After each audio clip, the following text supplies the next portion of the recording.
నమస్తే. రాష్ట్ర వ్యాప్తంగా టీఎస్ఆర్టీసీకి సంబంధించినటువంటి ఆర్టీసీ కార్మికులంతా కూడా సమ్మెకు పిలుపునిచ్చినటువంటి పరిస్థితి కనిపిస్తుంది.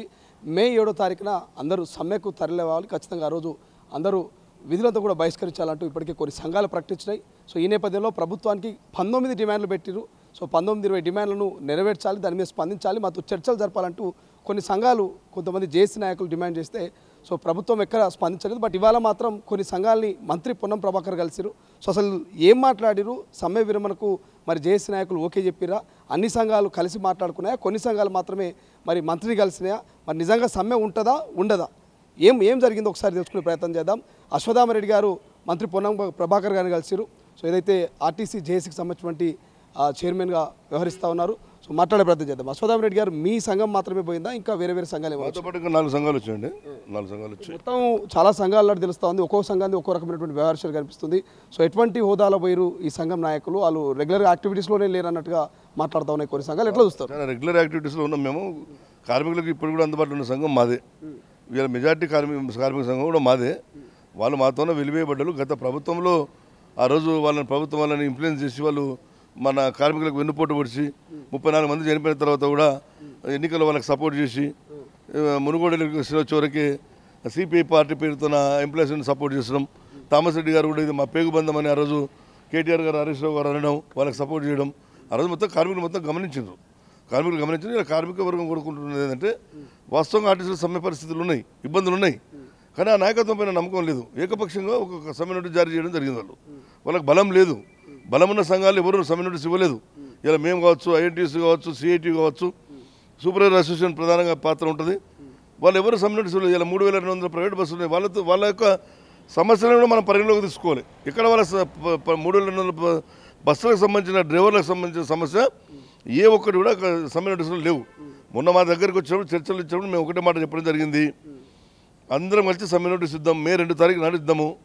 మే చివరి వరకు అన్ని డిపోలు తిరిగి, జిల్లా హెడ్ క్వార్టర్లు తిరిగి, జేఏసీ కమిటీలు ఫామ్ చేసుకున్న తర్వాత సమ్మెలోకి వెళ్దాం, సంపూర్ణంగా సమ్మె విజయవంతం అని చెప్పినాం. కానీ వాళ్ళకి సమ్మె సక్సెస్ చేసే ఆలోచనలు లేరు.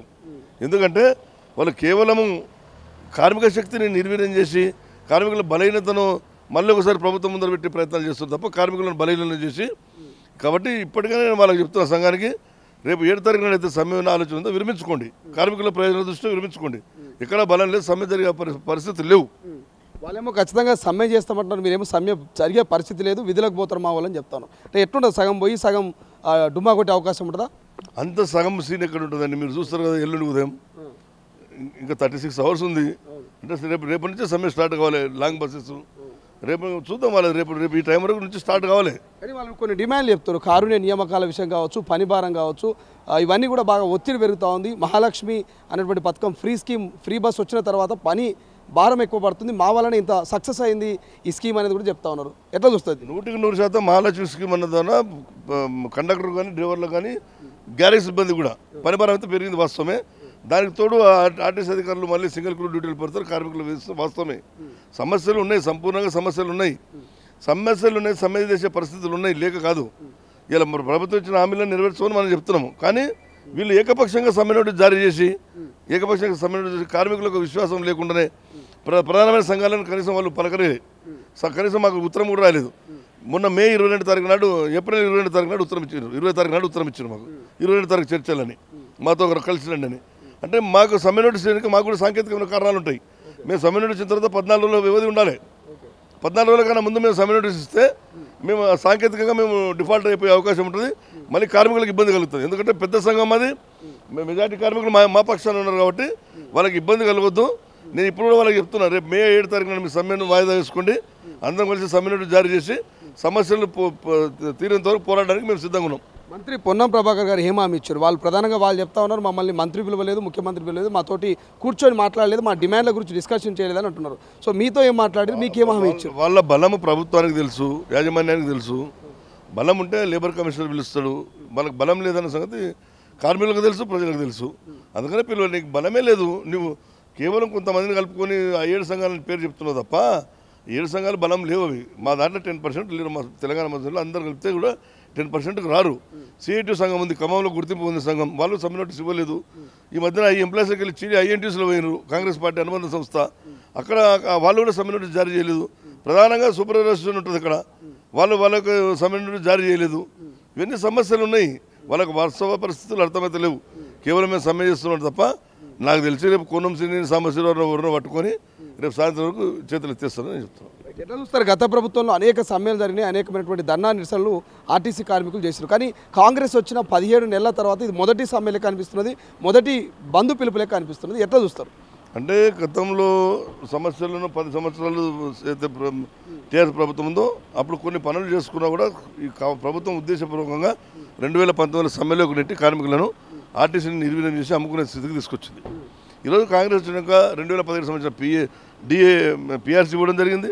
డిఏ అన్నది కంప్లీట్గా టోటల్గా వచ్చేసిన డిఏలు, కొద్దిగా డిఏ ఏరియర్స్ బకాయిలు ఉన్నాయి. 2013 సంబంధించిన వేతన సవరణ బకాయిలు ఇవ్వడం జరిగింది.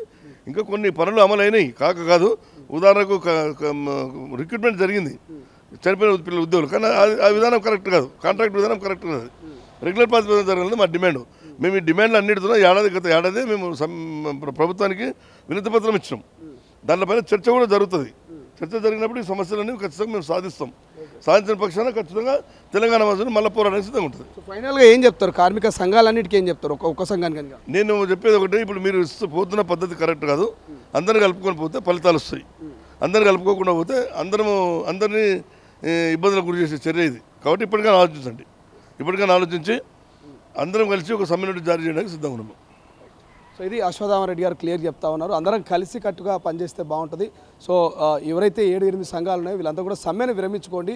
సో ప్రభుత్వం సానుకూలంగా ఉంది, ప్రభుత్వంతో మాట్లాడదాం, ఖచ్చితంగా దీన్ని ముందుకు తీసుకెళ్లేటువంటి ప్రయత్నం చేద్దాం. ఈ 18-15 నెలల్లో కూడా ఎక్కడ ప్రభుత్వం సంఘాలకు వ్యతిరేకంగా కానీ సంఘాలకు పెట్టినటువంటి డిమాండ్లు నెరవేర్చకుండా లేదు. కాబట్టి సో ఖచ్చితంగా మీరు సమ్మె విరమణ చేసుకోండి, అందరం కలిసి కూర్చొని మాట్లాడుకొని ముందుకు పోదామంటూ అశ్వత్థామరెడ్డి చెప్తున్నటువంటి పరిస్థితి. చూద్దాం మరి మిగతా సంఘాలు సమ్మెను విరమించుకుంటాయా, లేకపోతే సమ్మెకు సైరన్ మోగించి మరి మే 7న బస్సు డిపోలను బంద్ పెడతాయనేది. కెమెరా పర్సన్ అజయ్తో శ్రీశైలం, తొలి వెలుగు, హైదరాబాద్. ప్రపంచంలో ఏ మూల ఏ క్షణం ఏం జరుగుతుందో వేగంగా తెలుసుకోవడానికి తొలి వెలుగు వాట్సాప్ ఛానల్ని ఫాలో చేయండి.